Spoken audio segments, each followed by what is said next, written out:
Hey guys, this is Justin at the Survivor Review. Today we're talking about the first episode for the revival, or more appropriately, Season 10 of The X-Files. This is something that I've been really looking forward to. I'm a big X-Files fan, though I just recently watched every season, so I'm pretty new, but I'm still a big fan. I love the idea of getting to see Mulder and Scully on a weekly basis, even though it's only for 6 weeks.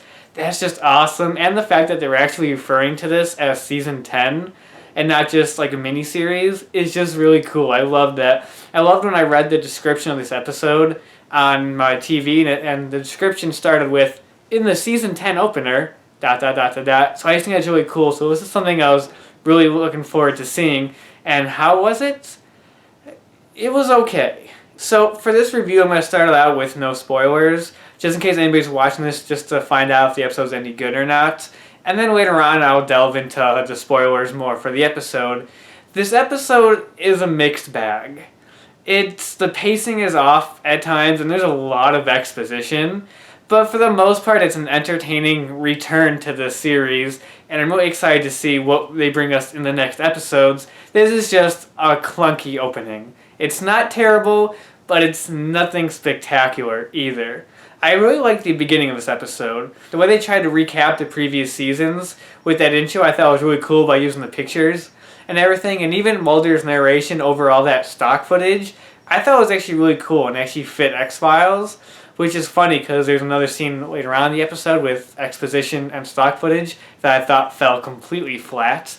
So I like that intro, and then mirroring that with the UFO crash was really cool. And then we get the opening credits, which is just the classic X-Files credits from the original show. It's even the same pictures of Mulder and Scully, just the old school pictures. The only difference is they added in Skinner. And even with that, it's still a 90s era picture of Skinner.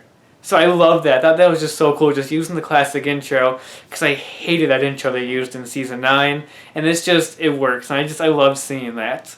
And then the actual episode begins. The structure of the beginning of this episode is actually pretty cool. It has the modern day stuff of Mulder and Scully getting back together, but that's also intercut with a flashback to Roswell, New Mexico, of this UFO crashing and the government cleaning it up, which I thought was a really cool thing and just added more to the mythology of X-Files. I thought it was really neat, and I really liked that. And then it actually ties into something in modern day near the end of the episode that I thought was really cool. So I like that. I like that bit. The problem is the pacing in the beginning. Everything happens really fast. Mulder and Scully get together like that. And I thought we needed a bit more time to introduce their characters and kind of see what they're doing. Though where they're at is pretty much the same place they were at in the last movie, in the second film, where Mulder's just in hiding and Scully is working at that hospital. It's basically the same, but I still wanted to see what they were doing in between then. Because it felt like they kind of got together at the end of the second movie, especially with that weird post-credit scene of them in the boat at the end, which was weird.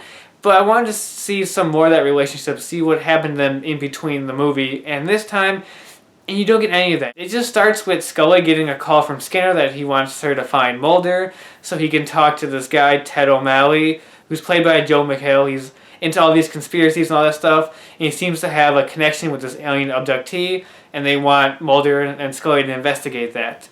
And I don't know, that storyline, that idea just felt kind of random, and it happened like that, and I thought that should have been paced better.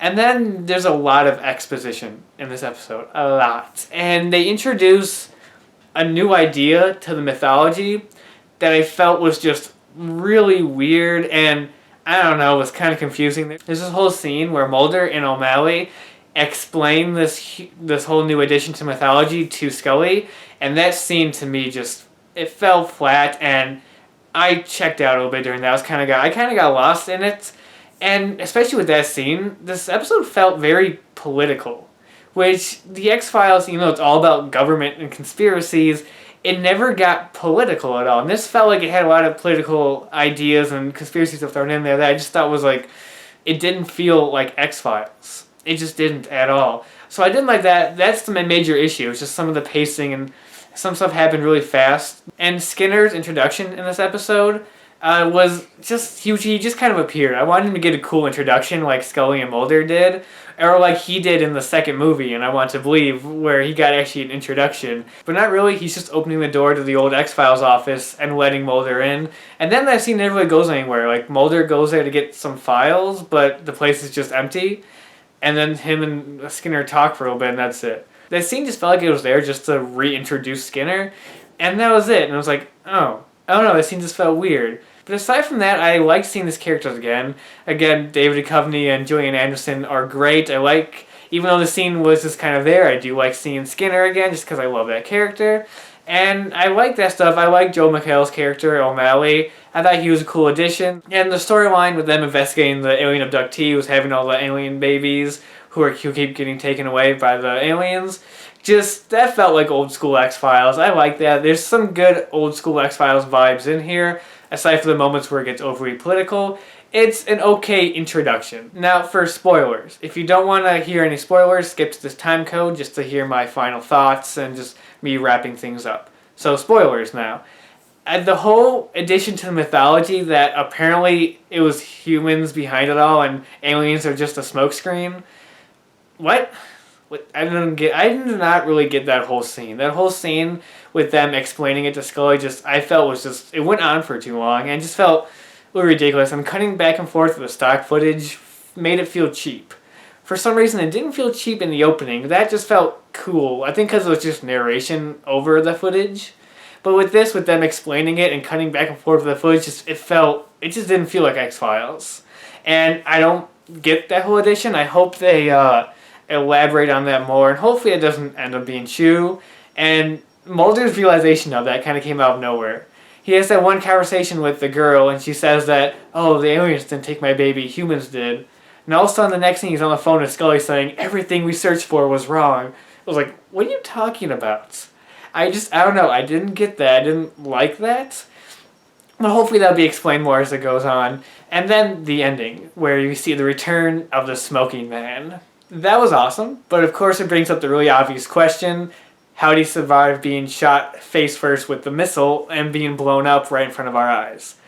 I don't know. And my theory going into it was that he'd be a clone, but this feels like the same smoking man from the last few seasons of the show where he's smoking through the thing in his throat. Like, I assumed if it was a clone, it would be a perfectly normal smoking man who's just okay, but this smoking man still feels sick, like the way he was at the end of season 7 when he was sick and he had the thing in his neck.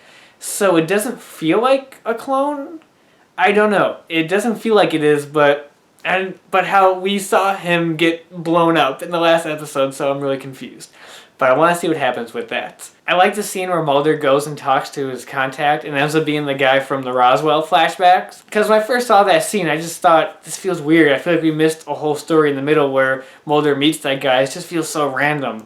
Then he reveals that he's the guy from Roswell, and I'm like, oh, okay, this makes sense now. I like it. I'm into it. I thought that was really cool. That was a really cool scene. And again, going back to those Roswell flashbacks, the whole UFO crash in the opening was really well done, and the effects were really good, and I thought that was really cool.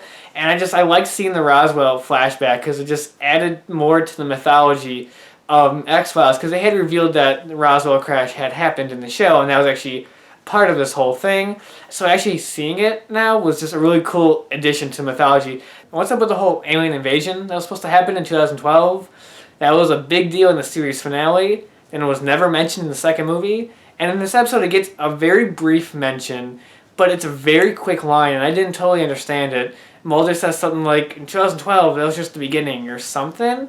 So I guess the invasion never happened. I don't know what happened with that, and I just feel that they really just kind of skipped over that. Almost like they're just like, nah, let's just forget about that. So that kind of confused me, kind of annoyed me a little bit just from a story standpoint. Overall, it's a messy and imperfect beginning, but even through its flaws, I was still watching it with a smile on my face. Just because I like seeing these characters back, I like seeing new episodes. It's a new season of the X-Files. Sure, it's only going to be 6 episodes, But still a new season with the new mythology and with Monster of the Week episodes, which are what I'm really looking forward to because they're written by classic X-Files writers. And I'm really excited to see that more than I am the mythology. Since the mythology has gotten so crazy, I'm just wanting to see some cool old school Monster of the Week style X-Files, which I've heard the next few episodes do improve over this one. I hear the show really finds its footing as it progresses, and I can't wait to see that, and I'm really excited for that. So that was the first episode of Season 10 of The X-Files. Flawed, but still enjoyable. And that's about it for now, and until next time, I'll talk to you guys later.